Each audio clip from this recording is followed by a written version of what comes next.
Hi all, welcome to PSC rank up. നമ്മളിന്ന് SCRT class 10 സംവേദനങ്ങൾക്ക് പിന്നിൽ എന്ന ചാപ്റ്ററാണ് പഠിക്കുന്നത്. നമ്മൾ ആദ്യത്തെ ടോപ്പിക്ക് ആണ്. നമ്മൾ കണ്ണുകളെക്കുറിച്ച് പഠിക്കാം നമുക്ക്. ഓക്കെ, ഉദ്ദീപനങ്ങളും പ്രതികരണങ്ങളും, സ്റ്റിമുലൈ ആൻഡ് റെസ്പോൺസസ്. ജീവികളിൽ പ്രതികരണങ്ങൾക്കിടയാക്കുന്ന സാഹചര്യങ്ങളാണ് ഉദ്ദീപനങ്ങൾ. ജീവികളിൽ പ്രതികരണങ്ങൾക്കിടയാക്കുന്ന സാഹചര്യങ്ങളാണ് ഉദ്ദീപനങ്ങൾ, സ്റ്റിമുലൈ എന്ന് പറയും. അവയെ ബാഹ്യ ഉദ്ദീപനങ്ങളെന്നും ആന്തര ഉദ്ദീപനങ്ങളെന്നും രണ്ടായി തിരിക്കാം. ബാഹ്യ ഉദ്ദീപനവും ആന്തര ഉദ്ദീപനവും. അപ്പോൾ ജീവികളിൽ പ്രതികരണങ്ങൾക്കിടയാക്കുന്ന സാഹചര്യമാണ് ഉദ്ദീപനം. ബാഹ്യവുമുണ്ട് ആന്തരവുമുണ്ട്. അപ്പോൾ ബാഹ്യം എന്ന് പറഞ്ഞാൽ പുറമേ നിന്നുണ്ടാകുന്ന സ്റ്റിമുലസ്. ഇപ്പോൾ ചൂടാകാം, തണുപ്പാകാം, ഇപ്പോൾ എന്തെങ്കിലും പ്രഷർ ബോഡിയിൽ അനുഭവപ്പെടുന്നതാവാം. അതെല്ലാം ബാഹ്യ ഉദ്ദീപനമാണ്. ഇനി ആന്തര ഉദ്ദീപനം എന്ന് പറഞ്ഞാൽ വിശപ്പ്, ദാഹം, വേദനകൾ, ഉള്ളിലുണ്ടാകുന്ന വേദനകൾ, ഇതെല്ലാം ആന്തര ഉദ്ദീപനങ്ങളാണ്, ഒരു സ്റ്റിമുലൈ ആണ്. അപ്പോൾ പ്രതികരണങ്ങൾക്ക് ഇടയാക്കുന്ന സാഹചര്യങ്ങളാണ് ഉദ്ദീപനം. അത് ബാഹ്യമുണ്ട് ആന്തരമുണ്ട്. നമുക്ക് ബാഹ്യത്തിനൊരു എക്സാമ്പിൾ പറഞ്ഞാൽ ചൂട് ഒക്കെ ഓർക്കുക. ആന്തരത്തിനൊരു എക്സാമ്പിൾ പറഞ്ഞാൽ വിശപ്പ്. ഓക്കെ, ഈ ഉദ്ദീപനം എങ്ങനെയാണ് നമുക്കൊരു പ്രതികരണം ഉണ്ടാക്കുന്നതെന്ന് നോക്കാം. ഓക്കെ, അതിൻ്റെ ഒരു ഫ്ലോ ചാർട്ടായിട്ട് നോക്കാം. ഉദ്ദീപന സ്റ്റിമുലസ് ഉണ്ടാകുന്നു. അപ്പോൾ വേദനയാണെന്ന് വയ്ക്കുക. അതിൻ്റെ ഒരു സവിശേഷ കോശം അല്ലെങ്കിൽ നാഡിയുടെ അഗ്രഭാഗം, ഇതിൽ ഗ്രാഹികളുണ്ടാവും. ആ സവിശേഷ കോശത്തിൽ ഒരു ഗ്രാഹികളുണ്ടാവും, അതായത് റിസപ്റ്റേഴ്സ് ഉണ്ടാവും. അപ്പോൾ നാഡിയുടെ അഗ്രഭാഗത്തും ഈ റിസപ്റ്റേഴ്സ് ഉണ്ടാവാം. അപ്പോൾ വൈദ്യുത സന്ദേശങ്ങളായിട്ട് ഈ സ്റ്റിമുലൈ ഇങ്ങനെ സഞ്ചരിക്കും.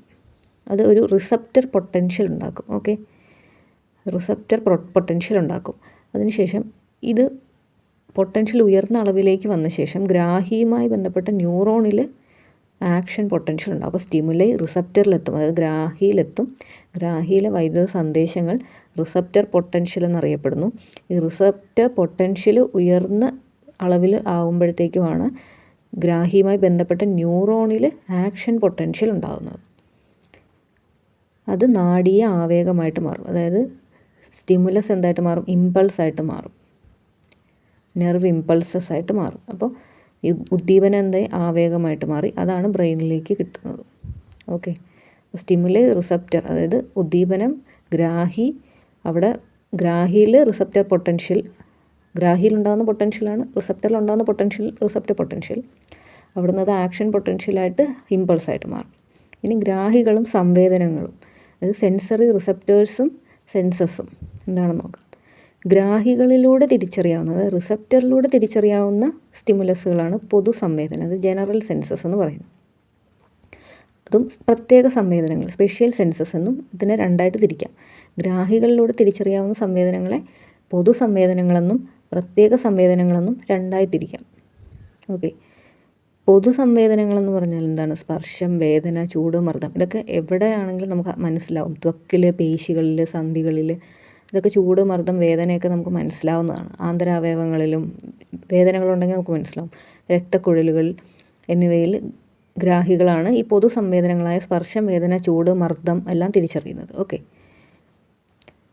ഇനി പ്രത്യേക സംവേദനങ്ങളായ കാഴ്ച, കേൾവി, രുചി, ഗന്ധം, ഇതൊക്കെ ഏതെങ്കിലും ഒരു പാർട്ടിൽ മനസ്സിലാക്കാൻ പറ്റുന്നതാണോ? അല്ല, അത് ഒരേ ഒരു സ്പെഷ്യലൈസ്ഡ് ആയിട്ടുള്ള സ്ഥലങ്ങളിൽ മാത്രമേ മനസ്സിലാവുള്ളൂ. അപ്പോൾ കാഴ്ച, കേൾവി, രുചി, കേൾവിക്ക്, രുചിക്ക്, ഗന്ധത്തിനൊക്കെ ചില അവയവങ്ങളിൽ മാത്രം കേന്ദ്രീകരിച്ചിരിക്കുന്ന ഗ്രാഹികളാണ് ഉള്ളത്. ഓക്കെ, അതിപ്പോൾ കാഴ്ചയ്ക്ക് റെറ്റിനയിലാണെങ്കിൽ ഇപ്പോൾ നമുക്ക് കോൺ സെൽസും റോഡ് സെൽസും അറിയാം. അത് ഫോട്ടോ റിസപ്റ്റേഴ്സാണ്, ലൈറ്റിനെ റിസീവ് ചെയ്യുന്നിരിക്കുന്ന റിസപ്റ്റേഴ്സാണ്, ഗ്രാഹികളാണ്.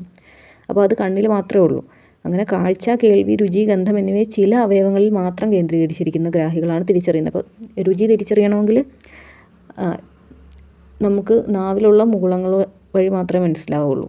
അപ്പോൾ അതുപോലെ കാഴ്ച മനസ്സിലാകുന്നത് ഐയിൽ മാത്രമാണ്. അപ്പോൾ നമ്മൾ ഇന്ന് പഠിക്കാൻ പോകുന്നത് കണ്ണിനെ കുറിച്ചാണ്. ഓക്കെ, നമ്മൾ SCRT ടെക്സ്റ്റ് ബുക്ക്, നമ്മുടെ 10ാം ക്ലാസ്സിലെ ടെക്സ്റ്റ് ബുക്കാണ് പഠിക്കുന്നത്. കണ്ണ് എവിടെയാണ് പ്ലേസ് ചെയ്തിരിക്കുന്നത്? അതിൻ്റെ സ്ഥാനം എവിടെയെന്ന് ചോദിച്ചാൽ നേത്രകോടരത്തിലാണ്. നമ്മുടെ സ്കള്ളിൽ, തലയോട്ടിയിൽ നേത്രകോടരം എന്ന് പറയുന്ന ഒരു സുഷിരമാണ്. അതിലാണ് കണ്ണ് ഉറപ്പിച്ചിരിക്കുന്നത്. നേത്ര പേശികളെല്ലാം വെച്ച് സൈഡിൽ നമുക്ക് കാണാം. പിന്നെ കണ്ണുനീർ ഗ്രന്ഥി കണ്ടല്ലോ, കൺപോളയുടെ മുകളിലായിട്ട്. കൺപോള കണ്ടു, അതിന് മുകളിലാണ് കണ്ണുനീർ ഗ്രന്ഥി. ഓക്കെ, കൺപീലിയല്ല, കൺപോള, ഈ അടയ്ക്കാൻ പറ്റുന്ന നമ്മുടെ കൺപോള. ഓക്കെ, ഇതിൽ നമുക്കിനി ഐറിസും പ്യൂപ്പിളും നമുക്കൊരു കണ്ണ് നോക്കിയിട്ട് പഠിക്കാം. കാരണം നമ്മളൊരു കറക്റ്റായിട്ടുള്ള ഒരു ഡയഗ്രം കണ്ടുപിടിച്ചാൽ നമുക്ക് ഐറിസ് എന്താണ് പ്യൂപ്പിൾ എന്താണെന്ന് കണ്ണിൽ മനസ്സിലാവണം എന്നില്ല. അപ്പം ഈ ബ്രൗൺ കളറിൽ പുറമേ കാണുന്ന ഐറിസും അതിന് ഉള്ളിലുള്ളൊരു സുഷിരമാണ് ഈ ബ്ലാക്ക് കളറിൽ കാണുന്ന പ്യൂപ്പിൾ എന്ന് പറയുന്നത്. കോർണിയയ്ക്ക് പിന്നിലാണത്. കോർണിയ ഞാൻ ഡയഗ്രത്തിൽ കാണിക്കാം. കോർണിയയ്ക്ക് പിന്നിൽ കാണപ്പെടുന്നതാണ് ഐറിസ്. അതിൻ്റെ ഉള്ളിൽ ഇപ്പോൾ ഞാൻ റെഡ് മാർക്ക് ചെയ്ത സ്ഥലം കണ്ടോ, ഒരു സുഷിരമാണത്. ആ ബ്ലാക്ക് ആയിട്ട് മുഴുവനും അതെ, അത് 2 മുതൽ 3 മില്ലിമീറ്റർ വരെ വലിപ്പം ഉണ്ടാകും. അതാണ് പ്യൂപ്പിൾ. ഐറിസിൻ്റെ ഒരു ഓപ്പണിംഗ് ആണ് പ്യൂപ്പിൾ. ഓക്കെ, ഐറിസിൻ്റെ മധ്യഭാഗത്തെ സുഷിരം പ്യൂപ്പിൾ എന്നറിയപ്പെടുന്നു. കോർണിയയ്ക്ക് പിന്നിൽ ഐറിസ്, ഐറിസിന് ഒരു മധ്യഭാഗത്തെ സുഷിരമായിട്ട് പ്യൂപ്പിൾ. അപ്പോൾ നമുക്ക് കോർണിയ നോക്കാം. കോർണിയ എന്ന് പറയുന്നത് ഇപ്പോൾ ഈ ചിത്രത്തിൽ കാണുകയാണെങ്കിലും മുമ്പിലേക്ക് ബൾജ് ചെയ്ത് നിൽക്കുന്ന, ഇപ്പോൾ ഞാൻ ഗ്രീൻ വെച്ച് അടയാളപ്പെടുത്തിയിരിക്കുന്നതാണ്. ഓക്കെ, ഞാൻ ഇതൊരു പർപ്പിൾ കളർ കാണിക്കാം. പർപ്പിൾ കളർ വെച്ച് ഞാൻ ഇപ്പോൾ അടയാളപ്പെടുത്തിയിരിക്കുന്നതാണ് കോർണിയ. കോർണിയ എന്ന് പറയുന്നത് ഇപ്പോൾ ശരിക്കും വൈറ്റ് കളറാണത്. അപ്പോൾ അത് ട്രാൻസ്പെറൻ്റ് ആണ്, നല്ല ലൈറ്റിനെ കടത്തി വിടുകയുള്ളൂ അത്. ഇനി ഐറിസ് എന്ന് പറഞ്ഞാൽ ഇപ്പം അടയാളപ്പെടുത്തിയിരിക്കുന്ന ആ ഒരു ഫ്രണ്ടിലേക്ക് ഫിംഗർ ലൈക്ക് പ്രൊജക്ഷനായിട്ട് നിൽക്കുന്നതാണ് ഐറിസ്. ഓക്കെ, അതിൻ്റെ നടുക്കൊരു സ്പേസ് കണ്ടോ, രണ്ട് വശത്ത് ഐറിസിൻ്റെ നടുക്കായിട്ടൊരു സ്പേസ് കണ്ടോ, അത് പ്യൂപ്പിൾ. ഓക്കെ, ഇപ്പോൾ ഞാൻ റെഡ് വെച്ച് മാർക്ക് ചെയ്യുന്നതാണ് പ്യൂപ്പിൾ. ആ ഒരു ഓപ്പണിങ്ങിനെയാണ് പ്യൂപ്പിൾ എന്ന് പറയുന്നത്. ഇപ്പോൾ നമ്മൾ കണ്ട ബ്ലാക്ക് ഹോളില്ലേ, അത് ഈ ഓപ്പണിംഗ് ആണ്. അതിൽ നിന്നാണ് ലെൻസ് വഴി ഉള്ളിലേക്ക് ലൈറ്റ് കടന്ന് റെറ്റിനയിൽ എത്തുന്നത്. ഓക്കെ, അവിടെ നേരെ നോക്കുമ്പോൾ പീതബിന്ദു ഉണ്ടോ എന്ന് പറഞ്ഞാൽ മാക്യൂള, അവിടെയാണ് ഏറ്റവും കൂടുതൽ കോൺ സെൽസ് ഉള്ളത്. അതിന് നമ്മൾ മാക്യൂള എന്ന പീതബിന്ദു എന്ന് പറയും. ഓക്കെ, അപ്പോൾ നമുക്ക് ലൈറ്റിൻ്റെ പാത്ത് വേ എന്ന് നോക്കിയാൽ കോർണിയ വഴി, ട്രാൻസ്പെറൻ്റായ കോർണിയയാണ്, അതുവഴി ലൈറ്റ് കടന്ന് ഐറിസിലെത്തി, പ്യൂപ്പിളിലെത്തി, ലെൻസ് വഴി റെറ്റിനയിലെത്തും. അപ്പോൾ കോർണിയ കണ്ടു. കോർണിയ ഫ്രണ്ടിൽ കാണുന്ന ട്രാൻസ്പാരൻ്റ് ആയിട്ടുള്ള ബൾജ് ചെയ്തിരിക്കുന്ന പോർഷനാണ്.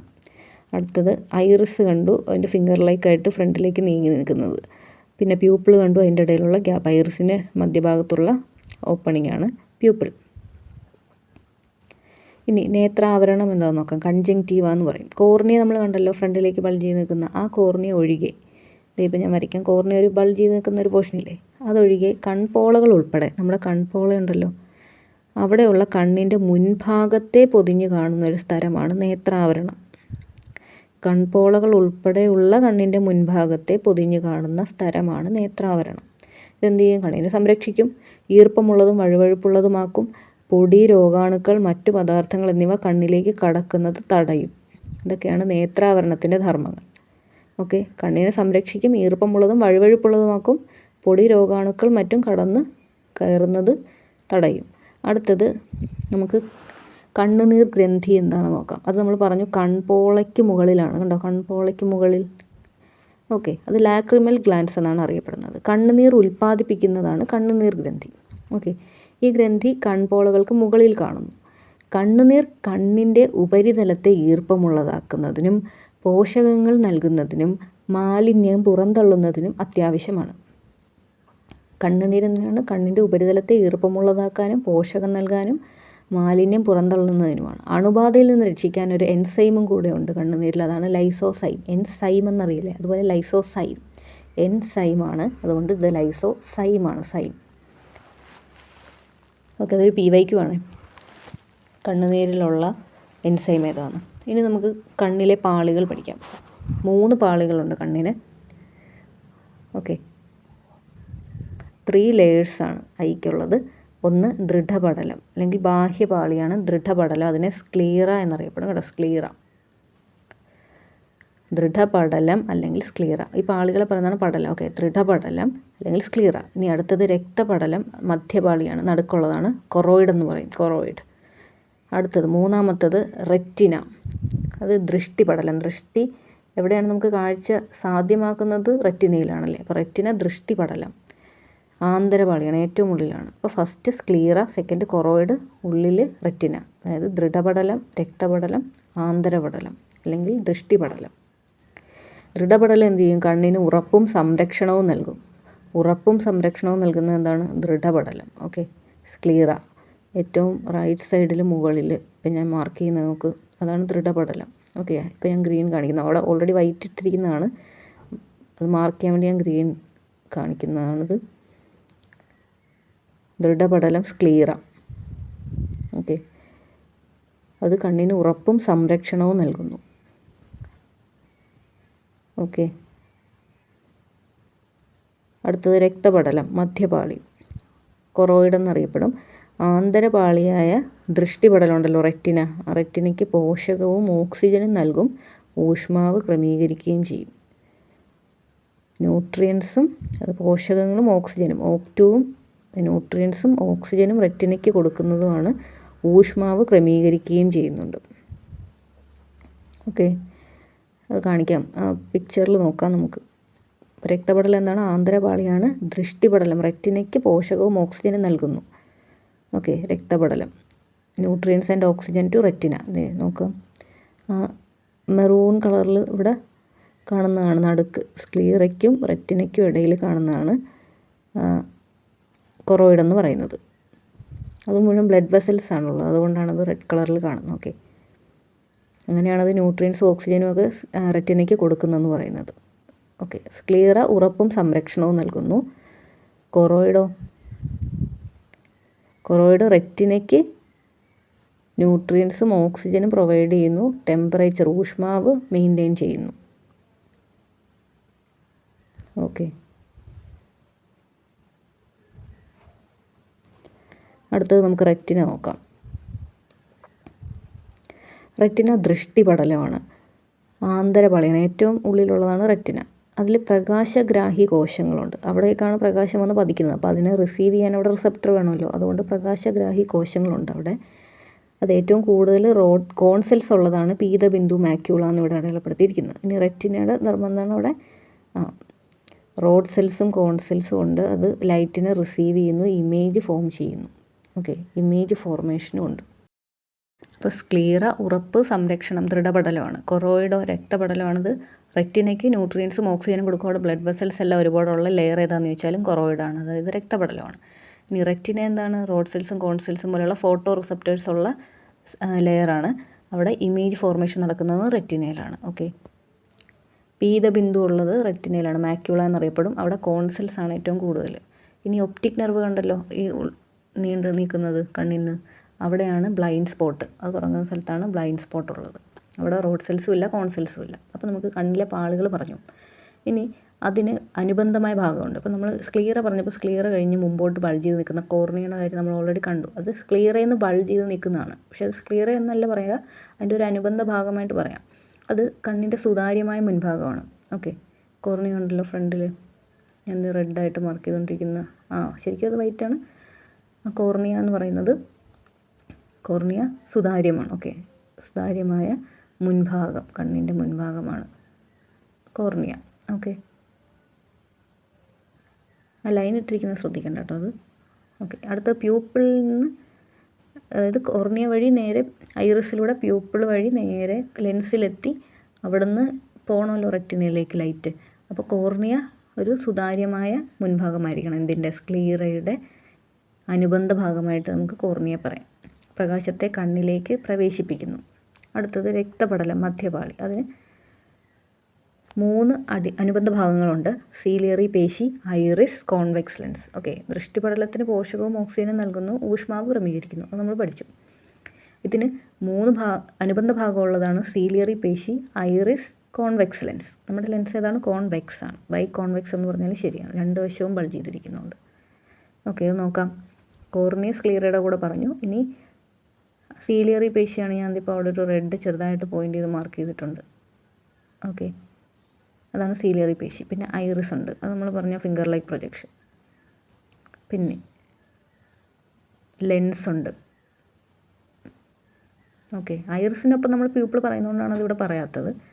ഐറിസിൻ്റെ ഓപ്പണിംഗ് ആണല്ലോ. അപ്പോൾ കോൺവെക്സ് ലെൻസ് അല്ലെ ബൈ കോൺവെക്സ് ലെൻസ് എന്ന് പറഞ്ഞാലാണ് നമ്മുടെ ലെൻസ്. അപ്പോൾ സീലിയറി പേശി, ഐറിസ്, ലെൻസ്, ഇത് നമുക്ക് കൊറോയിഡിൻ്റെ അനുബന്ധ ഭാഗമായിട്ട് പറയാം.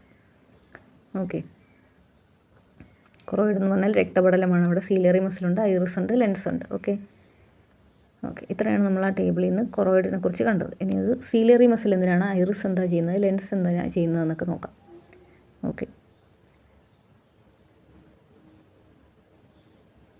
സീലിയറി പേശി അല്ലെങ്കിൽ സീലിയറി മസിൽ എന്ന് പറയും. ലെൻസിൻ്റെ വക്രത വ്യത്യാസപ്പെടുത്തുന്നു, കർവേച്ചർ. വക്രത എന്ന് പറഞ്ഞാൽ ലെൻസിൻ്റെ കർവേച്ചർ വ്യത്യാസപ്പെടുത്തുന്നത് സീലിയറി പേശിയാണ്. ഇപ്പോൾ ലെൻസ് ഇരിക്കുന്നു, അതിൽ സീലിയറി പേശി റിലാക്സ് ചെയ്തിരിക്കുകയാണെങ്കിൽ ലെൻസ് ലിഗമെൻ്റ് എന്ത് ചെയ്യുന്ന പറയുക, വലിഞ്ഞു നിൽക്കും. ഓക്കെ, അപ്പോൾ എന്ത് പറ്റുമെന്ന് വെച്ചാൽ ലെൻസിൻ്റെ കർവേച്ചർ കുറഞ്ഞിട്ട് അത് നീണ്ടു പോകും. ഓക്കെ. ഇനി സീലിയറി പേശി സങ്കോചിച്ച് നിന്നാൽ എന്ത് പറ്റുമെന്ന് വെച്ചാൽ ലിഗമെൻറ്റ്സ് റിലാക്സ് ചെയ്യും. അപ്പോൾ കൂടുതൽ വട്ടമായിട്ട് മാറും, കർവേച്ചർ വളരെ കൂടും. ഓക്കെ. അപ്പോൾ ലെൻസിൻ്റെ വക്രത വ്യത്യാസപ്പെടുത്തുന്നത് സീലിയറി പേശിയാണ്. അത്രയും പഠിക്കാം. അടുത്തത് ഐറിസ്. ഐറിസ് എന്ന് പറഞ്ഞാൽ പ്രകാശ തീവ്രതയ്ക്കനുസരിച്ചുണ്ടല്ലോ, ഐറിസിലെ 2 തരം പേശിയായ റേഡിയൽ പേശി പിന്നെ വലയ പേശി. ഓക്കെ. റേഡിയൽ പേശിയും സർക്കുലർ പേശി. ഓക്കെ. ഇത് രണ്ടും പ്യൂപ്പിളിൻ്റെ വലിപ്പം ക്രമീകരിക്കും. പ്രകാശ തീവ്രത കൂടിക്കഴിഞ്ഞാൽ നമുക്ക് കണ്ണ് വളരെ തുറന്നു പിടിക്കാൻ പറ്റുമില്ല. അപ്പോൾ ആരാണ് കണ്ണിൻ്റെ ആ പ്യൂപ്പിളിൻ്റെ വലിപ്പമാണ് നമ്മൾ കുറയ്ക്കുന്നത് അല്ലേ, കണ്ണിലേക്ക് കടന്നു പോകരുത് ലൈറ്റ് അത്ര. അതിന് വേണ്ടി ഐറിസിലെ 2 തരം പേശികളാണ് ഇതിനെ ക്രമീകരിക്കുന്നത്. പിന്നെ ഐറിസിൽ മെലാനിൻ ഉണ്ട്. ഇത് ഐറിസിന് നിറം നൽകുന്നതോടൊപ്പം അൾട്രാവയലറ്റ് കിരണങ്ങളെ ആഗിരണം ചെയ്യുന്നു. ഐറിസിലെ മെലാനിൻ അൾട്രാവയലറ്റ് കിരണങ്ങളെ ആഗിരണം ചെയ്യുന്നു. അപ്പോൾ ഐറിസ് പ്യൂപ്പിൾ സൈസിനെ റെഡ്യൂസ് ചെയ്യുന്നത് അതിൻ്റെ 2 മസിൽസ് വെച്ചിട്ടാണ്. ഏതൊക്കെയാണ്? റേഡിയൽ മസിലും വലയ പേശികളും. റേഡിയൽ പേശികളും വലയ പേശികൾ അല്ലെങ്കിൽ സർക്കുലർ പേശി. അടുത്തത് കോൺവെക്സ് ലെൻസ് ഉണ്ടെന്ന് പറഞ്ഞു.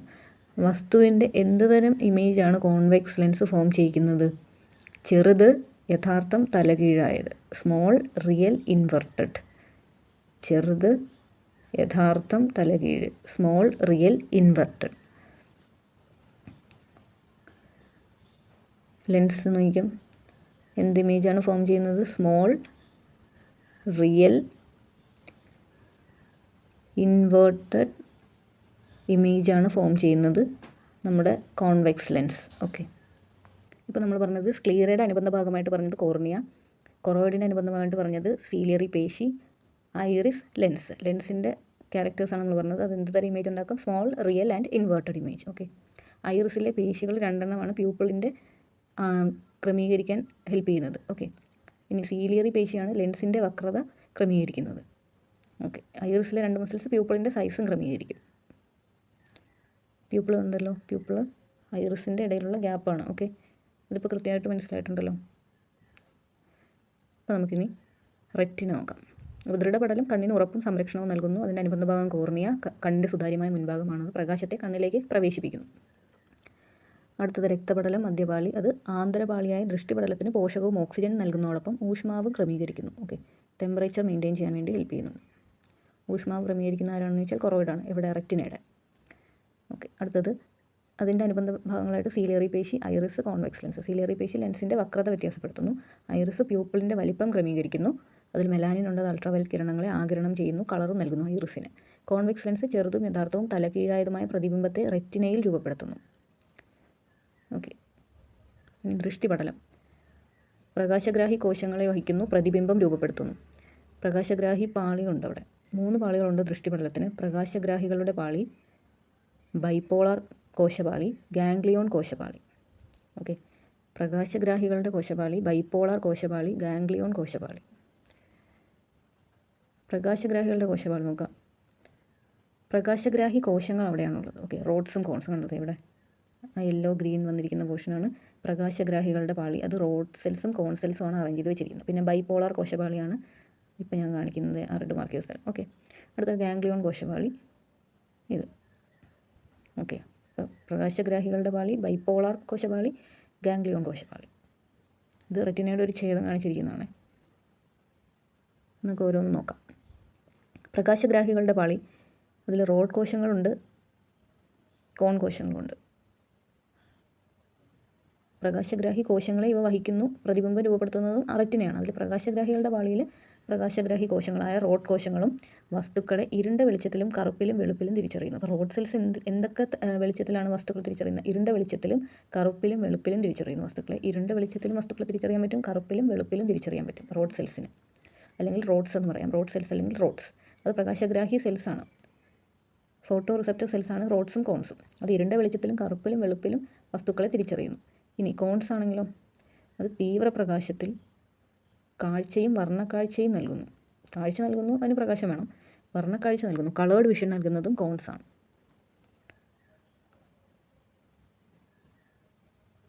അടുത്തത് അപ്പോൾ റോഡ്സ് ഇരുണ്ട വെളിച്ചത്തിലും കറുപ്പിലും വെളുപ്പിലും തിരിച്ചറിയുന്നു. കോൺസോ തീവ്ര പ്രകാശത്തിൽ വർണ്ണക്കാഴ്ച നൽകുന്നു. അടുത്തത് ബൈപോളാർ കോശപാളി. പ്രകാശഗ്രാഹികളിൽ നിന്ന് ഗാംഗ്ലിയോൺ കോശങ്ങളിലേക്ക് സന്ദേശങ്ങൾ കൈമാറുന്നു. ബൈപോളാർ കോശപാളി എന്ത് ചെയ്യുന്നു? പ്രകാശഗ്രാഹികൾ, അതായത് റോഡ്സും കോൺസും, പ്രകാശഗ്രാഹി ഫോട്ടോ റിസപ്റ്റേഴ്സായ റോഡ്സും കോൺസിൽ നിന്ന് ഗാംഗ്ലിയോൺ കോശങ്ങളിലേക്ക് സന്ദേശം കൈമാറുന്നു. ഗാംഗ്ലിയോൺ കോശത്തിലേക്ക് സന്ദേശം കൈമാറുന്നവരാണ് ബൈപോളാർ കോശപാളി. ഓക്കെ, ഈ ബൈപോളാർ കോശപാളി 2 തരമുണ്ട്, ഓണും ഓഫും. ഓക്കെ, അപ്പോൾ ബൈ എന്ന് ഓർത്താൽ മതി. ബൈ എന്നൊരു സന്ദേശമല്ലേ ബൈ എന്ന് പറയുന്നത്. അപ്പോൾ അത് കൈമാറുന്നവരാണ് ബൈപോളാർ കോശപാളി. ഓക്കെ, ഇനി ഗാംഗ്ലിയോൺ കോശപാളി. നേത്രനാഡിയിലേക്ക് ബൈപോളാർ കോശപാളിയിൽ നിന്ന് സന്ദേശങ്ങൾ കൈമാറും. അതായത് പ്രകാശഗ്രാഹികൾ എന്ത് ചെയ്യും? ബൈപോളാർ കോശപാളി വഴി ഗാംഗ്ലിയോൺ കോശപാളിയിലേക്ക് സന്ദേശങ്ങൾ അയക്കും. അവിടുന്ന് ഒപ്റ്റിക് നെർവിലേക്ക്, നേത്രനാഡിയിലേക്ക് ബൈപോളാർ കോശപാളിയിൽ നിന്ന് സന്ദേശങ്ങൾ കൈമാറുന്നത് ഗാംഗ്ലിയോൺ. ഓക്കെ, അത് പ്രകാശഗ്രാഹി, bipolar cells, ganglion, optic nerve, ഇങ്ങനെയാണ് പ്രകാശത്തിനെ കുറിച്ചുള്ള സന്ദേശങ്ങൾ പോകുന്നത്. റോഡ്സും കോൺസുമാണ് പ്രകാശഗ്രാഹികൾ. അവിടുന്ന് ബൈപോളാർ സെൽസ് വഴി സന്ദേശം ഗാംഗ്ലിയോണിലെത്തും. ഗാംഗ്ലിയോണിൽ നിന്ന് ഒപ്റ്റിക് നെർവിലേക്ക് കൊടുക്കും. അവിടുന്ന് ബ്രെയിനിലേക്ക് കിട്ടും, വിഷ്വൽ കോർട്ടെക്സിലേക്ക് പോകും. അതാണ് പറ്റുന്നത്. അപ്പോൾ ബൈപോളാർ കോശപാളികൾ 2 തരമുണ്ട്. പ്രകാശഗ്രാഹികളിൽ നിന്ന് ഗാംഗ്ലിയോൺ കോശങ്ങളിലേക്ക് സന്ദേശം കൈമാറുന്നവരാണ് ബൈപോളാർ. അത് ഓൺ ബൈപോളാർ കോശങ്ങളെന്നും ഓഫ് ബൈപോളാർ കോശങ്ങളെന്നും 2 ഇനം കോശങ്ങളുണ്ട്, ഓണും ഓഫും. ഓൺ ബൈപോളാർ കോശം, ഓഫ് ബൈപോളാർ കോശം. ഇതെന്താണെന്ന് നമുക്ക് അടുത്ത സ്ലൈഡിൽ കാണാം. ഇപ്പോൾ ഇവിടെ നോക്കിയാൽ കണ്ണിലെ പാളികളെയും ധർമ്മങ്ങളെയും നമ്മൾ പഠിച്ചു. ഓൺ ഓഫ് ബൈപോളാർ കോശമുണ്ട് നമ്മൾ പറഞ്ഞു. ഇനി കണ്ണിലെ പാളികളെയും ധർമ്മങ്ങളെയും ഉൾപ്പെടുത്തി തന്നിരിക്കുന്ന ഫ്ലോ ചാർട്ട് പൂർത്തിയാക്കാൻ. ഏതൊക്കെയാണ്? ആദ്യം ദൃഢപടലം, രക്തപടലം, ദൃഷ്ടിപടലം. Okay, sclera, choroid, retina. ഇനി നമുക്ക് അക്വസ് ദ്രവവും വിട്രിയസ് ദ്രവവും. എന്താണിത്? കോർണിയയ്ക്കും ലെൻസിനും ഇടയിലുള്ള ഭാഗത്ത് കാണുന്നതല്ലേ അക്വസ് ദ്രവം? അതായത് അത് അക്വസ് അറയാണ്. ഓക്കെ, അക്വസ് അറയിൽ കാണുന്ന, അക്വസ് ചേമ്പറിൽ കാണുന്നതാണ് അക്വസ് ദ്രവം അല്ലെങ്കിൽ അക്വസ് ഹ്യൂമർ. ഇനി വിട്രിയസ് ദ്രവം എവിടെയാണ് കാണുന്നത്? ലെൻസിനും റെറ്റിനയ്ക്കും ഇടയ്ക്ക്. ആ റെഡ് കളറിൽ കാണിച്ചിരിക്കുന്ന പോർഷനാണ്. ഇപ്പം ഞാൻ റെഡ് കളർ കാണിച്ചത് റെറ്റിനയാണ്. അതിൻ്റെ ഉള്ളിലൊരു ലൈറ്റ് റെഡ് കാണുന്നുണ്ടല്ലോ, അതാണ് വിട്രിയസ് ദ്രവം. അത് റെഡൊന്നുമല്ല, നമുക്ക് കാണിക്കാൻ വേണ്ടി വെറുതെ ഒന്ന് തന്നിരിക്കുന്നതാണ്. അപ്പോൾ ലെൻസിൻ്റെയും റെറ്റിനയുടെയും ഇടയിലുള്ളത് വിട്രിയസ് ദ്രവം, കോർണിയയ്ക്കും ലെൻസിനും ഇടയിലുള്ളത് അക്വസ് ദ്രവം. അപ്പോൾ കണ്ണിലെ അറകൾ, കണ്ണിന് 2 അറയുണ്ട്, 3 ലെയറുണ്ട്. ഇത് 2 അറകളെ കുറിച്ച് പറയുകയാണ്. കോർണിയയ്ക്കും ലെൻസിനും ഇടയ്ക്കുള്ള അറയാണ് അക്വസ് അറ. അതിലുള്ള ജലസദൃശ്യമായ ദ്രാവകമാണ് അക്വസ് ദ്രവം, അക്വസ് ഹ്യൂമർ. ഓക്കെ, ഇത് ടിഷ്യൂ ദ്രവം പോലെയാണ്. അപ്പോൾ കണ്ണിന് 2 അറകളുണ്ട്, അക്വസ് അറയും വിട്രിയസ് അറയും. ഇതിൽ കോർണിയയ്ക്കും ലെൻസിനും ഇടയ്ക്കുള്ള അക്വസ് അറ. അടുത്തത് ലെൻസിനും റെറ്റിനയ്ക്കും ഇടയിലുള്ള വിട്രിയസ് അറ. ഓക്കെ, അപ്പോൾ അക്വസ് അറയെ നോക്കാം. ജലസദൃശ്യമായ അക്വസ് ദ്രവമാണ് ഇവിടെ ഉള്ളത്. അപ്പോൾ അക്വ വാട്ടർ എന്ന് ഓർക്കുക. അപ്പോൾ ജലസദൃശ്യം എന്ന് ചോദിച്ചാൽ അക്വസ് ദ്രവം, അക്വസ് ഹ്യൂമർ എന്ന് പറയും. ഓക്കെ, ഇത് ടിഷ്യൂ ദ്രവം പോലെ രക്തത്തിൽ നിന്ന് ഊറിയിറങ്ങുകയും തിരിച്ച് രക്തത്തിലേക്ക് തന്നെ ആഗിരണം ചെയ്യപ്പെടുകയും ചെയ്യും. അപ്പോൾ ഏതാണ് ടിഷ്യൂ ദ്രവം പോലെയുള്ളത്? ജലസദൃശ്യമായതെന്നൊക്കെ ചോദിച്ചാൽ അക്വസ് ദ്രവമാണ്. അത് രക്തത്തിൽ നിന്ന് ഊറിയിറങ്ങുകയും തിരിച്ച് രക്തത്തിലേക്ക് തന്നെ ആഗിരണം ചെയ്യപ്പെടുകയും ചെയ്യും. ഓക്കെ, അക്വസ് അറയിലെ മർദ്ദം ക്രമീകരിക്കപ്പെടുന്നത് ഇങ്ങനെയാണ്. എവിടെയാണ് അക്വസ് അറ? കോർണിയയ്ക്കും ലെൻസിനും ഇടയിൽ. അപ്പോൾ ലെൻസിനും കോർണിയയ്ക്കും പോഷകവും ഓക്സിജൻ ലഭിക്കുന്നതും ഈ ദ്രവത്തിൽ നിന്നാണ്. ലെൻസിനും കോർണിയയ്ക്കും ഓക്കെ പോഷകവും ഓക്സിജനും ലഭിക്കുന്നത് അക്വസ് ദ്രവത്തിൽ നിന്നാണ്. അത് ജലസദൃശ്യമാണ്. വാട്ടർ എന്ന് ഓർക്കുക, അക്വ എന്ന് പറഞ്ഞാൽ വാട്ടർ എന്ന് ഓർക്കുക. കോർണിയയ്ക്കും ലെൻസിനും ഇടയിലാണ്. ഓക്കെ, ഇനി ലെൻസിനും റെറ്റിനയ്ക്കും ഇടയിൽ ഒരു വലിയ അറയുണ്ടല്ലോ, അതാണ് വിട്രിയസ് അറ. അവിടെ ജെല്ലി പോലെയുള്ള സുതാര്യമായ വിട്രിയസ് ദ്രവമാണുള്ളത്. ജെല്ലി പോലെയുള്ള വിട്രിയസ് ദ്രവം ഇത് നേത്രഗോളത്തിൻ്റെ ആകൃതി നിലനിർത്തുന്നു. അപ്പോൾ ജലസദൃശ്യമായത് അക്വസ് ദ്രവം, ജെല്ലി പോലെയുള്ളത് സുതാര്യമായത് വിട്രിയസ് ദ്രവം. നോക്കാം, കണ്ണിന് ഷേപ്പ് നൽകുന്നത് ഏതാണെന്ന് ചോദിച്ചാൽ ജെല്ലി പോലെയുള്ള വിട്രിയസ് ദ്രവമാണ്. ഇനി അക്വസ് ദ്രവം എന്ത് ചെയ്യുന്നു? നമ്മുടെ കോർണിയയ്ക്കും ലെൻസിനും പോഷകങ്ങൾ നൽകുന്നു, ഓക്സിജനും പോഷകവും നൽകുന്നു.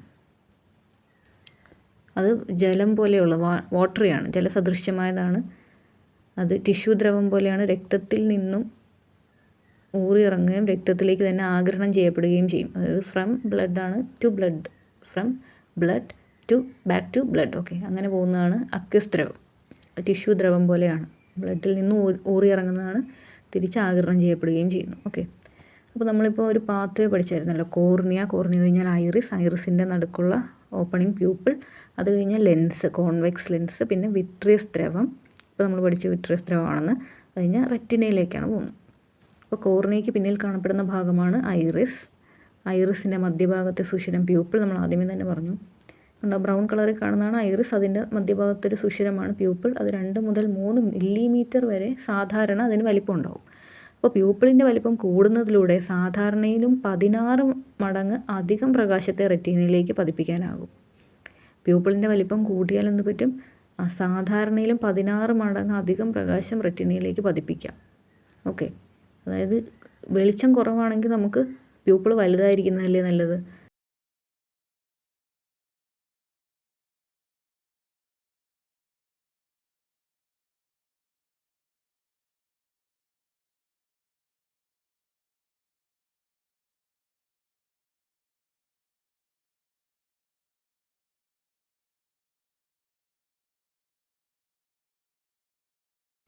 ഇവിടെ മങ്ങിയ പ്രകാശത്തിൽ നോക്കിയാൽ പ്യൂപ്പിൾ ഭയങ്കര വലുതാണ്. അപ്പോൾ സാധാരണ പ്രകാശം നോക്കിയാൽ ഒരു മീഡിയം സൈസ്. അപ്പോൾ ബ്രൗൺ കളറിൽ കാണുന്ന ഐറിസാണ്, നടുക്ക് കാണുന്ന ബ്ലാക്കാണ് പ്യൂപ്പിൾ. ഓക്കെ, ഈ ഐറിസിന് സാധാരണ പ്രകാശത്തിൽ കാണുന്നതാണ് പ്യൂപ്പിളിന് 2 to 3 മില്ലിമീറ്റർ എന്നൊക്കെ നമ്മൾ പറഞ്ഞ സൈസ്. ഇനി ഐറിസിലെ 2 മസിൽസ് ഉണ്ട്, വലയപേശിയും റേഡിയൽ പേശിയും. വലയപേശി എന്ന് പറയുന്നത് ഇപ്പം തീവ്രപ്രകാശത്തിൻ്റെ പിക്ചറിൽ നോക്കി ഞാൻ നടുക്ക് ഐറിസിനെ ചെറുതാക്കി വെച്ചിരിക്കുന്നത് റെഡ് കളറിൽ മാർക്ക് ചെയ്തിട്ടുണ്ട്. അപ്പോൾ അതെന്താണെന്ന് വെച്ചാൽ അതിന് ചുറ്റുമുള്ള പേശിയാണ് വലയപേശി, അല്ലെങ്കിൽ സർക്കുലർ മസിൽ എന്ന് പറയും. ഈ വലയപേശി എന്ത് ചെയ്യുന്നു വെച്ചാൽ അത് സങ്കോചിക്കും. അപ്പോൾ ഐറിസിൽ പ്യൂപ്പിളിൻ്റെ വലിപ്പം കുറയ്ക്കും. ഈ വലയപേശി എന്ത് ചെയ്യും? പ്യൂപ്പിളിൻ്റെ വലിപ്പം കുറയ്ക്കും. നമ്മൾ കണ്ണിങ്ങനെ വളരെ കുഞ്ഞാക്കി പിടിക്കില്ല, തീവ്രമായ പ്രകാശം നമ്മുടെ കണ്ണിലേക്ക് അടിക്കുന്നതായിട്ട് ഓർത്ത് നോക്കി. നമ്മൾ കണ്ണിങ്ങനെ ചുരുക്കി പിടിക്കാതെ എന്താ ചെയ്യുന്നത്? വലയപേശി സങ്കോചിച്ച് പ്യൂപ്പിളിനെ ചുരുക്കി കളയും. ഇനി മങ്ങിയ പ്രകാശമാണെങ്കിലോ റേഡിയൽ പേശി, അതിന് ചുറ്റും കാണുന്ന പുറമേ കാണുന്ന പേശിയാണ് റേഡിയൽ പേശി. അത് സങ്കോചിച്ചിട്ട് നമ്മുടെ ഐറിസിൻ്റെ പ്യൂപ്പിളിനെ എന്ത് ചെയ്യും? വലുതാക്കും. അപ്പോൾ നമ്മൾ പറഞ്ഞു പ്യൂപ്പിളിനെ വലുതാക്കിയാൽ എന്തോ ഒരു 16 മടങ്ങ് ലൈറ്റ് അധികം റെറ്റിനയിലേക്ക് പതിപ്പിക്കാൻ പറ്റുമെന്നല്ലേ പറഞ്ഞു. അപ്പോൾ മങ്ങിയ പ്രകാശമാണെങ്കിലല്ലേ അങ്ങനെ വരേണ്ട കാര്യമുള്ളൂ. അപ്പോൾ ലൈറ്റ് എന്ന് ഓർത്തിട്ട് വെച്ചിട്ട് വലയപേശിനെ കണക്ട് ചെയ്യുക. ഇനി ഡാർക്ക് എന്ന് ഓർക്കുക, റേഡിയലിൻ്റെ വെച്ചിട്ട് അതിനെ കണക്ട് ചെയ്യണം. അപ്പോൾ ലൈറ്റ് ആണെങ്കിൽ ഭയങ്കര തീവ്രമായ പ്രകാശമാണെങ്കിൽ വലയപേശികൾ സങ്കോചിക്കൽ മാത്രമേ ഉള്ളൂ. ഓക്കെ, വേറൊന്നും ആലോചിക്കാനില്ല, സങ്കോചിക്കുന്നതേ ഉള്ളൂ. 2 സങ്കോചിക്കുകയാണ്. വലയപേശി സങ്കോചിക്കുന്നത് തീവ്രപ്രകാശത്തിൽ, അപ്പോൾ പ്യൂപ്പിളിൻ്റെ സൈസ് കുറയും. റേഡിയൽ പേശി സങ്കോചിക്കുന്നത് മങ്ങിയ പ്രകാശത്തിൽ, അപ്പോൾ പ്യൂപ്പിളിൻ്റെ സൈസ് കൂടും. ഓക്കെ, ഇനി റെറ്റിനയിൽ നിന്ന് നമ്മൾ കണ്ടു നേത്രനാടി ആരംഭിക്കുന്നത് കണ്ടു. ആ ഭാഗത്ത് പ്രകാശഗ്രാഹി കോശങ്ങളില്ലെന്ന് നമ്മൾ പറഞ്ഞത്. ഇവിടെ നോക്കി സൈഡിൽ ഞാൻ കണ്ണാണ് വരയ്ക്കാൻ ഉദ്ദേശിച്ചിരിക്കുന്നത്. ഓക്കെ, അവിടെ ഒപ്റ്റിക് നെർവാണ് ഞാൻ ഇപ്പോൾ ഡാർക്കൺ ചെയ്തുകൊണ്ടിരിക്കുന്നത്. അതിൻ്റെ മുമ്പിൽ കണ്ട ഒരു ഗ്രീൻ കളർ, അവിടെ ഗ്രീൻ കളർ ഞാൻ അടയാളപ്പെടുത്തിയിരിക്കുന്നത് എന്താണെന്ന് വെച്ചാൽ ബ്ലൈൻഡ് സ്പോട്ട്, അന്ധബിന്ദുവാണ്. അവിടെ ഈ കോൺ സെൽസും ഇല്ല, റോഡ് സെൽസും ഇല്ല, പ്രകാശഗ്രാഹി കോശങ്ങളില്ല. എന്നാൽ കോൺ കോശങ്ങൾ ഏറ്റവും കൂടുതൽ കാണപ്പെടുന്ന റെറ്റിനയുടെ മധ്യഭാഗമാണ് പീതബിന്ദു അല്ലെങ്കിൽ മാക്യൂള. പീതബിന്ദു അല്ലെങ്കിൽ മാക്യൂള അതെന്താണ്? കോൺ സെൽസ് ഏറ്റവും കൂടുതൽ കാണുന്നത് പീതബിന്ദു അല്ലെങ്കിൽ മാക്യൂള അല്ലെങ്കിൽ യെല്ലോ സ്പോട്ട് എന്നും പറയാം. അടുത്തത് ലെൻസിൻ്റെ വക്രതയിൽ മാറ്റം ഉണ്ടാകുന്നത് എങ്ങനെയാണെന്ന് നോക്കാം. അകലെയുള്ള ഒരു വസ്തുവിനെ നോക്കുകയാണെന്ന് വെച്ചാൽ ദൂരെയുള്ള വസ്തു, അപ്പോൾ സീലിയറി പേശി വിശ്രമാവസ്ഥയിലായിരിക്കും. ഇനി അടുത്തുള്ള ഒരു വസ്തുവിനെ നോക്കിയാലോ, സീലിയറി പേശി സങ്കോചിക്കുന്നു. ഈ സൈഡിൽ റൈറ്റ് സൈഡ് ഞാൻ ഫില്ല് ചെയ്തതാണ്. നമുക്ക് SCERT അത് ഫിൽഡ് അല്ല, നമ്മളപ്പോൾ ഓർത്താൽ മതി. അടുത്തുള്ള ആൾക്കാരെ നമ്മൾ വളരെ സങ്കുചിതമായിട്ട് നോക്കി അവർ ഉപദ്രവിക്കാൻ നോക്കുന്ന ഒരാളാണ് സിസിലി എന്ന് ഓർത്താൽ മതി. സിസിലി ഭയങ്കര സങ്കുചിതമാണ്. അപ്പോൾ എന്താ ചെയ്യുക? സങ്കുചിതമായി ചിന്തിക്കുന്ന ആളാണ് സിസിലി. അപ്പോൾ അടുത്ത് ഉള്ള ആൾക്കാരെയല്ലേ അവർക്ക് ഉപദ്രവിക്കാൻ പറ്റുള്ളൂ. അപ്പം ചെറിയ ഒരു മനസ്സാണ് സങ്കുചിതമായ മനസ്സെന്ന് പറയും. അപ്പോൾ സിസിലി എന്ന് ഓർക്കുക. സീലിയറി പേശി എന്ത് ചെയ്യും? സങ്കോചിക്കും അടുത്തുള്ള വസ്തുവിനെ നോക്കുമ്പോൾ. അപ്പോൾ ലിഗമെൻ്റ് വിശ്രമാവസ്ഥയിലായിരിക്കും. സീലിയറി പേശിയും ലിഗമെൻറ്റും ഓപ്പോസിറ്റായിട്ടാണ് വർക്ക് ചെയ്യുക. ഓക്കെ, അപ്പോൾ അകലെയുള്ള വസ്തുവിനെ നോക്കിയാൽ സീലിയറി പേശി വിശ്രമിക്കും. അപ്പോൾ എന്താണ് അവർക്ക് ഇങ്ങനെ സങ്കുചിതമായിട്ട് ചിന്തിക്കാൻ പറ്റില്ല, കാരണം അകലെയല്ലേ, അപ്പോൾ അവരെ ഉപദ്രവിക്കാൻ പറ്റില്ലല്ലോ. അപ്പോൾ സീലിയറി പേശി എന്ത് ചെയ്യും, വിശ്രമിക്കും. ലിഗമെൻറ്റ് വലിഞ്ഞിരിക്കും. ഓക്കെ, അപ്പോൾ ലെൻസ് വലിഞ്ഞ് നിൽക്കും. ഓക്കെ, അതിൻ്റെ കർവേച്ചർ കുറഞ്ഞു പോകും. ഇനി സീലിയറി പേശി സങ്കോചിക്കുമ്പോൾ ലിഗമെൻറ്റ് വിശ്രമാവസ്ഥയിലായിരിക്കും. അപ്പോൾ ലെൻസിൻ്റെ തിക്നെസ് വളരെ കൂടും, റൗണ്ടും ആകും. ഓക്കെ, ഈ ലിഗമെൻറ്റിൻ്റെ മറ്റ് പേരുകളാണ് സോണുലാർ ഫൈബർ അല്ലെങ്കിൽ സസ്പെൻസറി ലിഗമെൻറ്റ് കേട്ടോ. ഇനി റെറ്റിനയെ കുറിച്ച് നോക്കിയാൽ റോഡ് കോശങ്ങളും കോൺ കോശങ്ങളുമാണ് റെറ്റിനയിലുള്ള പ്രകാശഗ്രാഹികൾ ആണല്ലോ. ഫോട്ടോ റിസപ്റ്റേഴ്സാണ് റോഡ് സെൽസും കോൺ സെൽസും. റോഡ് ഷേപ്പ് ആയതുകൊണ്ടാണ് അതിന് റോഡ് സെൽ എന്ന് പറയുന്നത്. അപ്പോൾ സിലിണ്ടർ ഷേപ്പാണ് റോഡ് സെല്ലിന്. കോൺ ആകൃതിയാണ്. ഇവിടെ പ്രകാശഗ്രാഹികളുടെ ചിത്രം തന്നിട്ടുണ്ട്. റോഡ് ഷേപ്ഡ് ആയിട്ടുള്ള റോഡ് കോശം, കോൺ ഷേപ്പ് ആയിട്ടുള്ള കോൺ കോശം. ഓക്കെ, ഇത് രണ്ടുമാണ് നമുക്ക് പ്രകാശഗ്രാഹികൾ. റോഡ് കോശങ്ങൾ 9 കോടിയിലധികവും എന്നാൽ കോൺ കോശങ്ങൾ ഏകദേശം 45 ലക്ഷവുമാണുള്ളത്.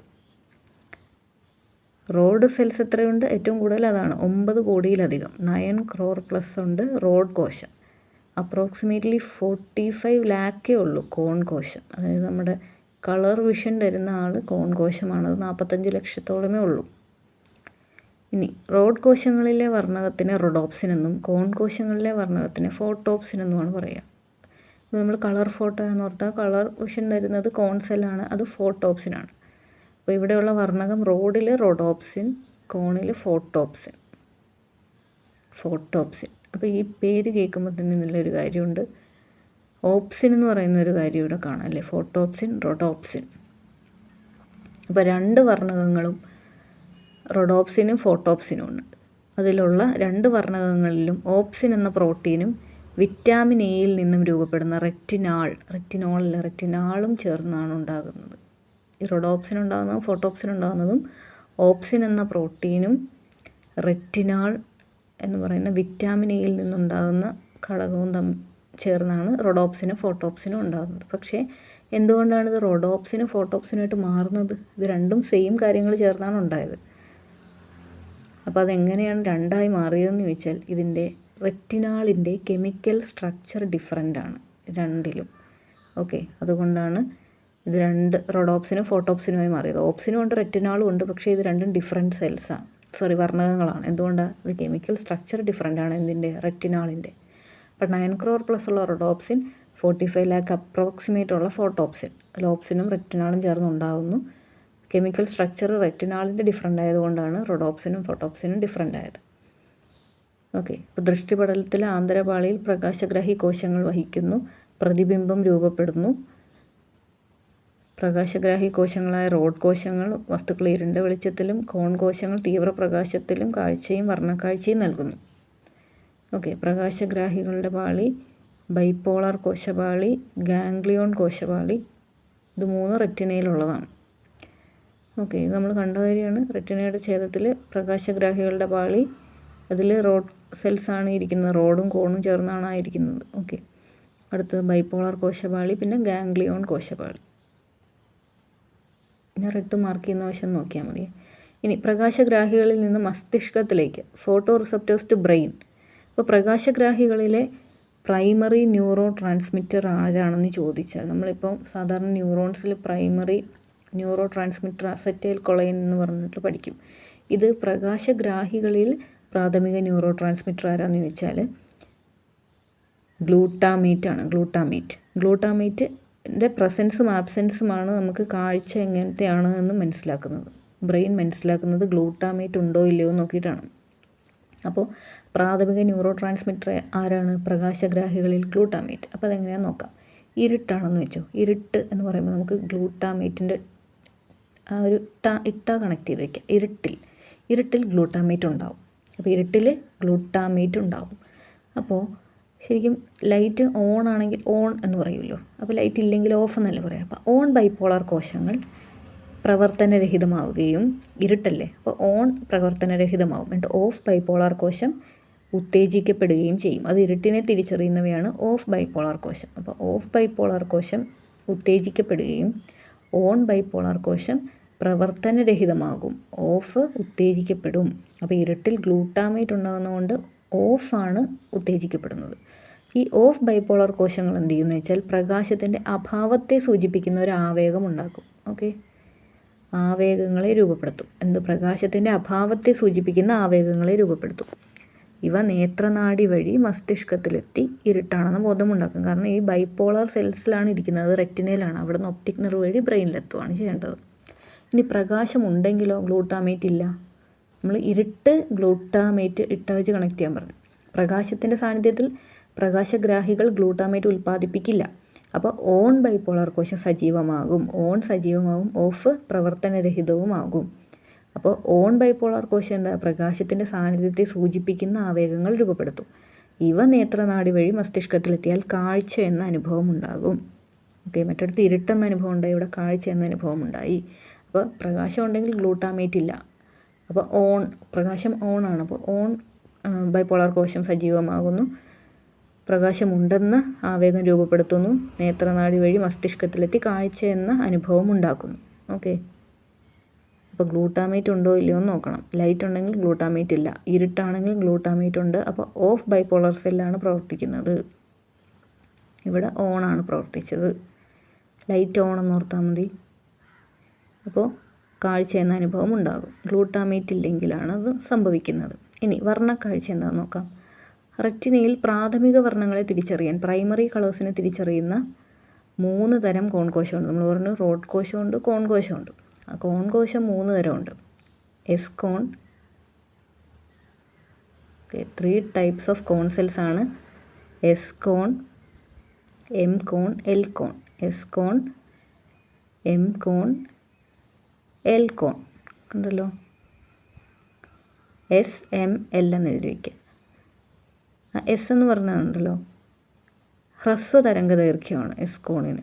അതായത് ഷോർട്ട് വേവ് ലെങ്ത് ആണ്. അതാണ് എസ്, ഷോർട്ടിൻ്റെ എസ് ആയിട്ട് ഓർത്താൽ മതി. എന്നിട്ട് അത് നീല വെളിച്ചം ആണ് തിരിച്ചറിയുന്നത്. ഓക്കെ, അപ്പോൾ ഷോർട്ട് വേവ് ലെങ്ത് ഉള്ളതിനെ തിരിച്ചറിയുന്നവയാണ് എസ് കോൺ സെൽ. ഓക്കെ, നീല വെളിച്ചം.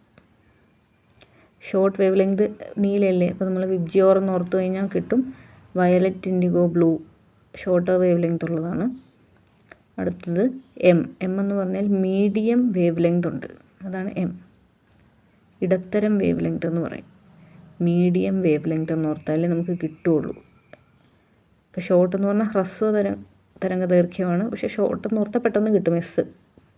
അത് ഗ്രീൻ ലൈറ്റിനെയാണ് മീഡിയം വേവ് ലെങ്ത് കാണുന്നത്. കാരണം വിബ്ജിയോർ, വയലറ്റ്, ഇൻഡിഗോ, ബ്ലൂ കഴിഞ്ഞ് ജി. അപ്പോൾ മിഡിലായിട്ട് ജി ഉണ്ട്. അപ്പോൾ മീഡിയം വേവ് ലെങ്തിൽ ഗ്രീൻ. അപ്പോൾ എം ഗ്രീനിനെയാണ് ഐഡൻറ്റിഫൈ ചെയ്യുക. അടുത്തത് എൽ, അത് ലോങ് വേവ് ലെങ്ത് ഉള്ളവരാണ്.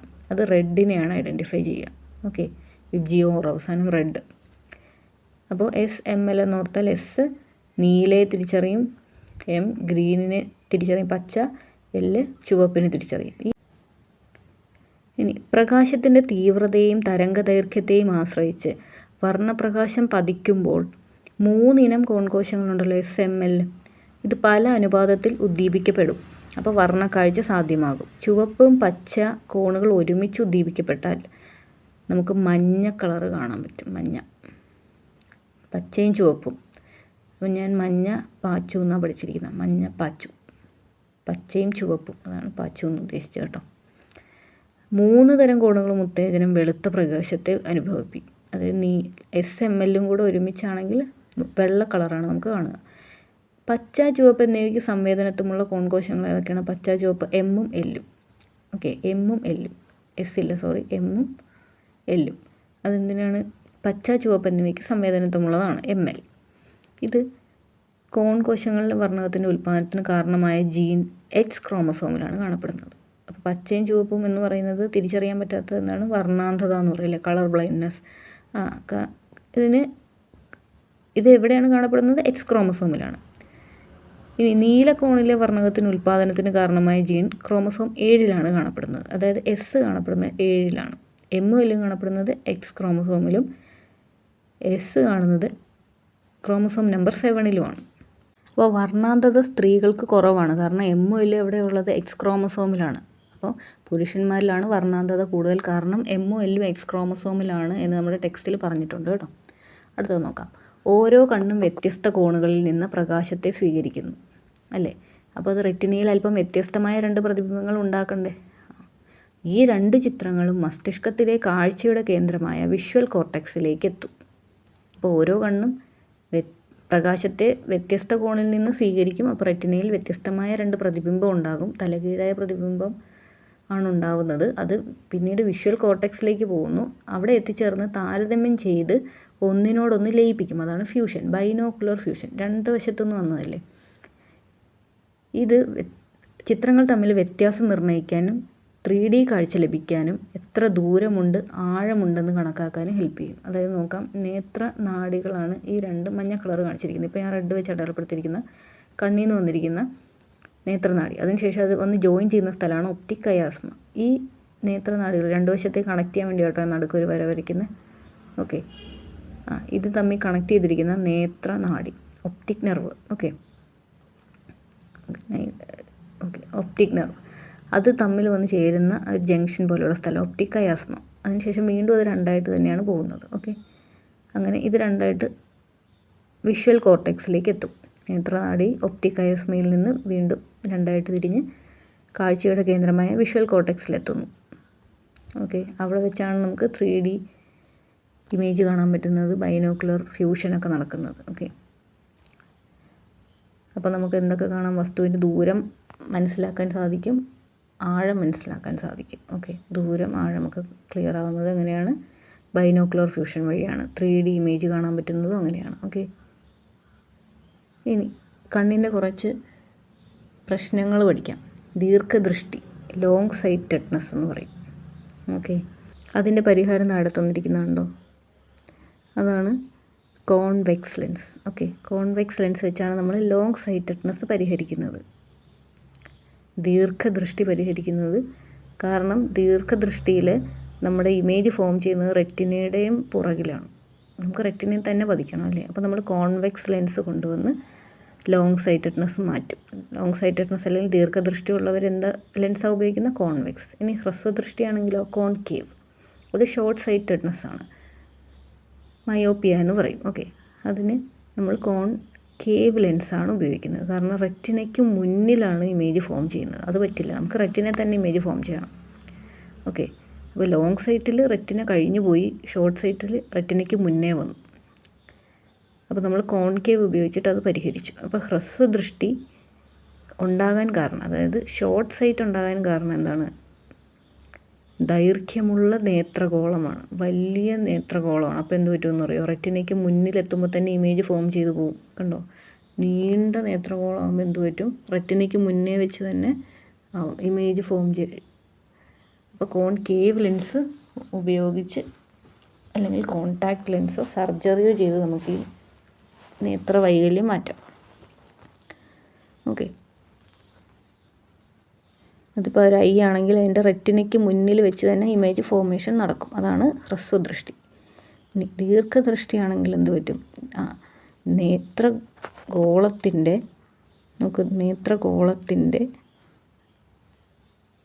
സൈസ് കുഞ്ഞതാണ്. അപ്പോൾ എന്ത് പറ്റും? റെറ്റിനയുടെ പുറകിലേക്ക് പോകും ഇമേജ് ഫോം ചെയ്യുന്നത്. ദൈർഘ്യം കുറഞ്ഞ നേത്രഗോളമാണ്. അപ്പോൾ റെറ്റിനയ്ക്ക് പിന്നിലാണ് ഇമേജ് ഫോം ചെയ്യുന്നത്. കാരണം ലെങ്ത് കുറവാണ്. ലെങ്ത് കുറഞ്ഞത് ലോങ് സൈറ്റഡ്നെസ്, ലെങ്ത് കൂടിയത് ഷോർട്ട് സൈറ്റഡ്നെസ്. നേരെ ഓപ്പോസിറ്റായിട്ടാണ് തോന്നുക അല്ലേ. അപ്പോൾ കോൺകേവ് ലെൻസ് ഉപയോഗിച്ച് നമ്മൾ ഹ്രസ്വദൃഷ്ടി പരിഹരിക്കും. ദീർഘദൃഷ്ടിക്ക് എന്താ വരിക? Convex lens. ഒക്കെ കോൺവെക്സ് ലെൻസ് ഉപയോഗിച്ച് ദീർഘദൃഷ്ടി പരിഹരിക്കും. അടുത്തത് അസ്റ്റിഗ്മാറ്റിസം. അതെന്താണെന്ന് വെച്ചാൽ കോർണിയയ്ക്കോ ലെൻസിനോ ആ റൗണ്ട് ഷേപ്പ് ഉണ്ടാവില്ല, അതൊരു ഓവൽ റഗ്ബി ഷേപ്ഡായി പോവും. അപ്പോൾ എന്ത് പറ്റും? സിലിണ്ട്രിക്കൽ ലെൻസ് വെച്ച് നമുക്ക് മാറ്റാം. അപ്പോൾ നമുക്ക് ആ സാ വെച്ച് കണക്ട് ചെയ്യട്ടോ. അസ്റ്റിഗ്മാറ്റിസത്തിൻ്റെ സാ വെച്ച് നമ്മൾ സിലിണ്ട്രിക്കൽ ലെൻസ് എന്ന് കണക്ട് ചെയ്ത് വയ്ക്കാം. Astigmatism, cylindrical lens. ഓക്കെ, അത് കോർണിയോ ലെൻസോ റൗണ്ട് അല്ലാതെ ഓവൽ ഷേപ്പായി മാറുന്നതാണ്. ഇനി തിമിരം എന്താണ്? നേത്ര ലെൻസ് അതാര്യമാകുന്നു. നേത്ര ലെൻസ് അതാര്യമാകുന്നതാണ് തിമിരം. അപ്പോൾ കാറ്ററാക്ട് സർജറി ചെയ്യാം നമുക്ക്. അടുത്തത് ഗ്ലൗക്കോമ. ഗ്ലൂക്കോമ എന്ത് പറ്റും? അക്വസ് ദ്രവത്തിൻ്റെ പുനരാകിരണം തടസ്സപ്പെടും. നമ്മൾ പറഞ്ഞു ബ്ലഡിൽ നിന്ന് ബ്ലഡിലേക്ക് തന്നെ തിരിച്ചു പോകുന്ന ആളാണ്. വക്കസ്രവത്തിൻ്റെ പുനരാകിരണം തടസ്സപ്പെടുമ്പോൾ മർദ്ദം കൂടി നേത്രനാടി തകരാറിലാവും. പ്രഷർ കൂടുമ്പോൾ ഒപ്റ്റിക് നെർവ് തകരാറിലാവും. അതാണ് ഗ്ലൂക്കോമ എന്ന് പറയുന്നത്. അത് ട്രബിക്കുലോപ്ലാസ്റ്റി ചെയ്താണ് നമുക്ക് മാറ്റാൻ പറ്റുന്നത്. ട്രബിക്കുലോപ്ലാസ്റ്റി. കാരണം ട്രബിക്കുലർ മെഷ് വർക്കിലാണ് പ്രശ്നം ഉണ്ടാവുക. അവിടെ അക്യൂസ് ഹ്യൂമർ ബിൽഡപ്പ് ചെയ്തിരിക്കും. അപ്പോൾ പ്രഷർ കൂടി ഒപ്റ്റിക് നെർവ് ഡാമേജ് ആവുകയാണ് ചെയ്യുന്നത്. അതുകൊണ്ടാണ് നമ്മൾ ട്രബിക്കുലോപ്ലാസ്റ്റി എന്ന് പറയുന്ന മെത്തേഡ് ചെയ്യുന്നത് ഗ്ലൗക്കോമയിൽ. എന്താ കൂടുന്ന അക്യൂസ് ഹ്യൂമർ ബിൽഡപ്പ് ചെയ്യുന്നു. അത് തിരിച്ചാകിരണം ചെയ്യപ്പെടാതെ ബ്ലോക്ക് ആവുന്നു, ഡ്രെയിനേജ് ബ്ലോക്ക് ആവുന്നു. അപ്പോൾ ഒപ്റ്റിക് നെർവ് ഡാമേജ് ഉണ്ടാകും, കാരണം പ്രഷർ വന്ന് അതിന് തകർക്കും. ഓക്കെ, അത് ട്രബിക്കുലോപ്ലാസ്റ്റി വഴി നമുക്ക് ശരിയാക്കാം. ഇനി ചെങ്കണ്ണെന്ന് പറഞ്ഞാൽ കൺജങ്ക്റ്റിവൈറ്റിസ് എന്ന് പറയും. ഇത് നേത്രാവരണത്തിൻ്റെ പേരാണ് കൺജങ്ക്റ്റീവ അല്ലേ? കൺജങ്ക്റ്റീവ നമ്മൾ പഠിച്ചു. കൺപോളകൾ ഉൾപ്പെടെ കണ്ണിൻ്റെ മുൻഭാഗത്തെ പൊതിഞ്ഞു കാണുന്ന സ്ഥലമാണ് നേത്രാവരണം. കൺപോള ഉൾപ്പെടെ കണ്ണിൻ്റെ മുൻഭാഗത്തെ പൊതിഞ്ഞു കാണുന്നു. അപ്പോൾ അവിടെ നേത്രാവരണത്തിൽ അണുബാധ ഉണ്ടാകുന്നതാണ് ചെങ്കണ്ണ്. അതിന് നമുക്ക് ആൻറ്റിഹിസ്റ്റമിൻ ഐ ഡ്രോപ്സ് ഉപയോഗിക്കാം. അടുത്തത് ഡയബറ്റിക് റെറ്റിനോപ്പതി. എന്താണ് ഡയബറ്റിക് റെറ്റിനോപ്പതി? പ്രമേഹം നിയന്ത്രണ വിധേയമല്ലാത്ത അവസ്ഥയാണ്. അതിൽ നമുക്ക് വിട്രക്ടമി അല്ലെങ്കിൽ ലേസർ സർജറിയാണ് ചെയ്യാൻ പറ്റുന്നത്. ഓക്കെ, വിട്രക്ടമി അല്ലെങ്കിൽ ലേസർ സർജറി ഡയബറ്റിക് റെറ്റിനോപ്പതിക്ക്. കാരണം വിട്രക്ടമി എന്ന് പറഞ്ഞാൽ നമ്മുടെ വിട്രസ് ഹ്യൂമർ നമ്മൾ പഠിച്ചില്ലേ, അത് റിമൂവ് ചെയ്യും. അത് കുറച്ചോ അല്ലെങ്കിൽ മുഴുവനായിട്ടോ റിമൂവ് ചെയ്യേണ്ടി വരും. അതാണ് വിട്രക്ടമി. അല്ലെങ്കിൽ നമുക്ക് ലേസർ സർജറി ചെയ്യാം. അപ്പോൾ ഡയബറ്റിക് റെറ്റിനോപ്പതി വരുമ്പോൾ വിട്രക്ടമിയോ ലേസർ സർജറിയാണ് പ്രിഫർ ചെയ്യുന്നത്. അത് പ്രമേഹം മൂലം ഉണ്ടാകുന്നതാണ്. ഡയബറ്റിക് എന്ന് പറയുമ്പോൾ അറിയാലോ. ഇനി നിശാന്തത, അത് വിറ്റാമിൻ എയുടെ അഭാവമാണ്. സിറോഫ്താൽമി ആണെങ്കിലോ അത് വിറ്റാമിൻ എയുടെ ദീർഘകാല അഭാവം. അപ്പോൾ നിശാന്തത വിറ്റാമിൻ എയുടെ അഭാവം, അത് ദീർഘകാലമായാൽ എന്ത് പറ്റും? അത് കോർണിയ അതാര്യമായി പോകും. അതാണ് സിറോഫ്താൽമി. വിറ്റാമിൻ എയുടെ അഭാവം എന്ന് പറഞ്ഞാൽ പോലെ ദീർഘമായ അഭാവം കാരണം കോർണിയ അതാര്യമാകും. ഓക്കെ, കോർണിയ അതാര്യമാകും. അത് വിറ്റാമിൻ എ ആണ് അതിന് കൊടുക്കാൻ പറ്റിയൊരു ട്രീറ്റ്മെൻറ്റ് എന്ന് പറയുന്നത്. തിമിരമാണെങ്കിലോ ലെൻസാണ് അതാര്യമായത്. സിറോഫ്താൽമിയയിൽ കോർണിയാണ് അതാര്യമാകുന്നത്. ഓക്കെ, അപ്പോൾ ഹ്രസ്വദൃഷ്ടിക്ക് കേവ് നമ്മളിങ്ങനെ ഓർക്കുക.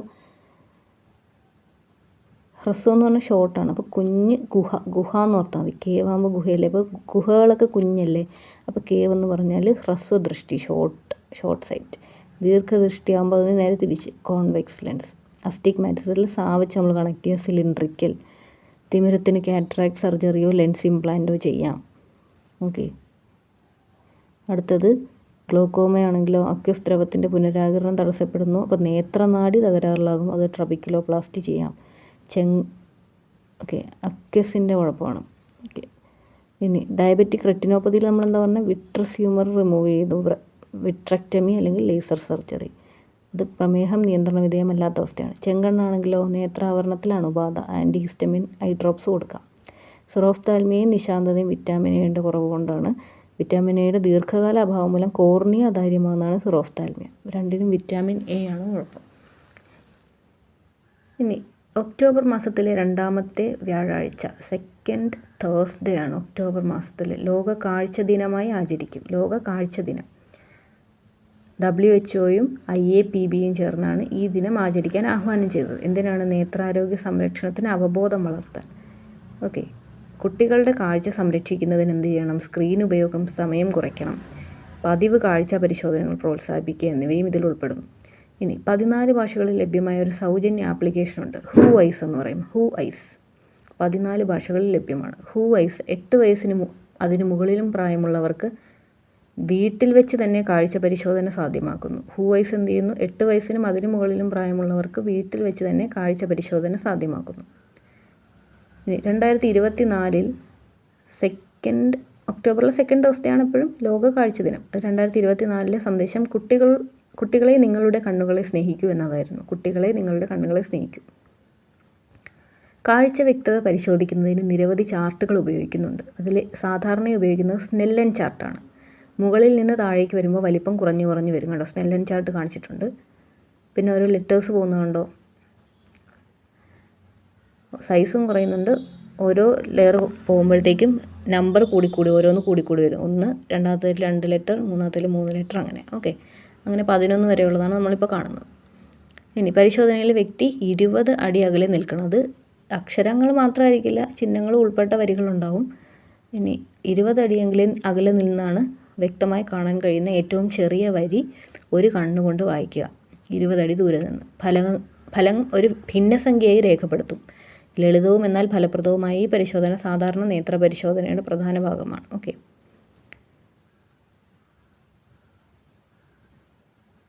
അപ്പോൾ പരിശോധനയിൽ വ്യക്തി 20 അടി അകലെ നിൽക്കുന്നു. ഓക്കെ, നേത്ര പരിശോധനയ്ക്ക് നിരവധി ആധുനിക ഉപകരണങ്ങളുണ്ട്. എന്തൊക്കെയാണ്? റെറ്റിനോസ്കോപ്പുകൾ, ടോണോമീറ്ററുകൾ, ഇഷിഹാര പ്ലേറ്റുകൾ. റെറ്റിനോസ്കോപ്പ്, ടോണോമീറ്റർ, ഇഷിഹാര പ്ലേറ്റൊക്കെ എന്തിനാണ് ഉപയോഗിക്കുന്നത്? നേത്ര പരിശോധനയ്ക്ക്. ഇനി ഒഫ്താൽമോളജി, നേത്രരോഗങ്ങളും വൈകല്യങ്ങളും നിർണയിച്ച് ചികിത്സ, പ്രതിരോധം എന്നിവയിൽ മാർഗനിർദ്ദേശം നൽകുന്ന പ്രത്യേക വൈദ്യശാസ്ത്ര ശാഖയാണ് ഒഫ്താൽമോളജി. നേത്രരോഗങ്ങളും വൈകല്യങ്ങളും നിർണയിക്കുന്ന ചികിത്സ, പ്രതിരോധം എന്നിവയിൽ മാർഗനിർദ്ദേശം നൽകുന്ന പ്രത്യേക വൈദ്യശാഖയാണ് ഒഫ്താൽമോളജി. അതിൻ്റെ ഡോക്ടറിന് നമ്മളെന്താ പറയുക? ഒഫ്താൽമോളജിസ്റ്റ്. അങ്ങനെ നമ്മൾ ഐ കംപ്ലീറ്റ് ചെയ്തിട്ടുണ്ട്. അപ്പോൾ നിങ്ങൾക്ക് മനസ്സിലായെന്ന് വിശ്വസിക്കുന്നു. എന്തെങ്കിലും ഡൗട്ട് ഉണ്ടെങ്കിൽ നമ്മുടെ കമൻറ്റ് ബോക്സിൽ പറയുക, നിങ്ങളുടെ സജഷൻസ് അറിയിക്കുക. നെക്സ്റ്റ് ക്ലാസ്സിൽ നമുക്ക് അടുത്തൊരു ടോപ്പിക്കുമായിട്ട് കാണാം. ക്ലാസ് ഇഷ്ടപ്പെട്ടിട്ടുണ്ടെങ്കിൽ subscribe to PSC rank up. Thank U.